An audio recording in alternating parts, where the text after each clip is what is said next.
Hello. We just started talking about the second derivative a little bit. In fact, our first assignment was to calculate second derivative, which is really nothing more than take the derivative of a derivative. And nothing spectacular. You can find the second derivative, take the derivative again, and you guessed it, you found the third derivative. What does it all mean? What is it for? Is another question altogether. The first thing I wanted to mention is if you have any understanding of physics and you study displacement, that would be a given function tells you how far away you are from an origin or starting point. The first derivative tells you velocity then. So the first one tells you where you are. The first derivative tells you how fast you're going. The second derivative is how fast the velocity is changing. If you know anything about that, the speed at which velocity changes is called acceleration. If you're speeding up, you're accelerating. So, first derivative tells us velocity, second derivative tells us acceleration. Now, there's a calculus perspective that we could take on this, and that's what I wanted to explore with you today.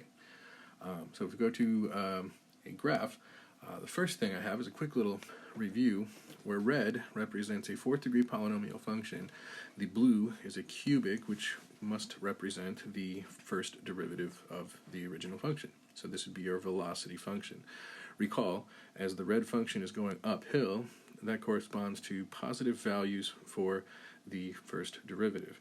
Furthermore, as soon as the first derivative equals 0, we find the function itself is at a stationary point. That's consistent with a zero velocity.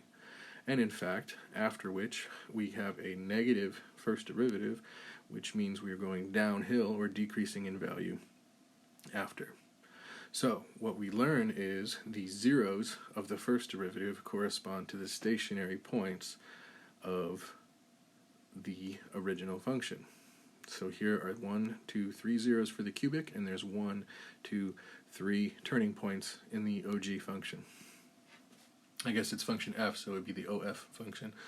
Anyway, what's interesting, though, is if the maximum point here corresponds to the 0 of the first derivative, I wonder what the maximum or minimum of a first derivative would mean about the original function. So first of all, I can observe that here we have now a second derivative. We're going to turn off the first derivative, get rid of those stationary points, and I want to look at some of these. Bear with me. Here I can see, in fact, let's put that first derivative back for now. Don't want to clutter it too much. But what we can see here is the stationary point of the derivative obviously corresponds to a 0 of acceleration, or the second derivative. So there's some significance to that. What is the significance of a 0 first derivative? Well, first of all, if we think about it in terms of velocity, it's where, in this case, the velocity function reaches its minimum. So that's minimum velocity. And then the velocity starts to increase, and now when I maximize, now I have a maximum velocity. So how does that manifest itself on the original function? The first thing I will point out is there seems to be some change in the curvature of this function after the second derivative crosses the x-axis. And there's a way to describe that curvature, and that's what we want to look at. So first, I'm going to reveal, bear with me, that there are 2 zeros for the second derivative, and there are what we call inflection points. Let's get that label back on here. Yeah. They are points of inflection of the original function. So the zeros of the first derivative, which remember correspond to the maxima or minima, the zeros of the second derivative, which correspond to the maxima or minima of the first derivative, also correspond to the inflection points. Now that's a lot of ideas that I just threw out there in a bunch of words, so let's boil it all down to a nutshell. 3 things. The first is, if the second derivative crosses 0, that is, goes from negative to 0 to positive, then that's going to correspond to a point of inflection on the curve. And that is when the function is going to be changing its curvature. The curvature is called concavity. So this is what we call concave down, and it's showing basically slowing down and slowing down and slowing down. So it's concave down, or scooping downwards, and this is called concave up, or scooping upwards. So it's simply a matter of, if you think concave, think of scooping or curving, and then you can imagine your hand cupping in a shape of concave down versus your hand cupping in a shape of concave up.